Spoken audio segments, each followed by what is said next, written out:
taking a look this week at the ordinances that we have in Southern Baptist churches, baptism and the Lord's Supper, and how children are involved in those. And so because each of our churches are different and each of the families in these churches are different, we want to ensure that we have an understanding about when children should participate in ordinances and such as that. Baptism is a bit easier for us to say children participate in baptism when they have already made a profession of faith. Yet there are some who would say that a child can make a profession of faith, but they hold off on the baptism. I think that if a child is old enough to make a decision to follow Christ, and that is a valid decision that they really do know and understand as much as a child needs to know and understand, to make a committed decision to follow Christ, accept him as Lord and as Savior, then I believe that child is old enough also for baptism. But some would delay that. So we want to look at baptism, and we want to look at the taking of the Lord's Supper.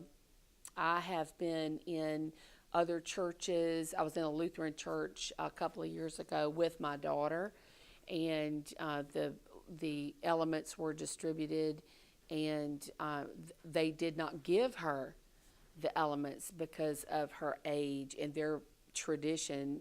She would not have been old enough to do so. And so I separated mine, and I shared with her the elements of the Lord's Supper.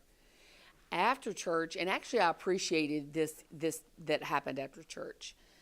One of their elders, I suppose is his title, came to me and said, I noticed that you shared the elements with your daughter. I said, well, yes, I did. And he said to me, that is for, he set up the criteria. He called it out. And I said, absolutely, I agree with you. This child has been baptized.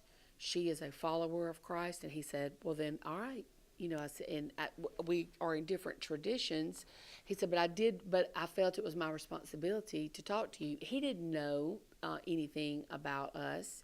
And I appreciated the fact that he wanted to make sure that they did not have people taking the Lord's Supper, communion, as they call it, who should not be taking the Lord's Supper. It's not a snack, as children will say. It's not a snack. It has great significance and meaning, and we want to make sure that our children are prepared to take the Lord's Supper. That in our church, in most Southern Baptist churches, children who have not yet made a decision to follow Christ and been baptized are not participating in communion. So we want to look at this in a broad way, and then in a very specific way about how it's practiced, in your context, in your local church. If you have any questions, please let me know.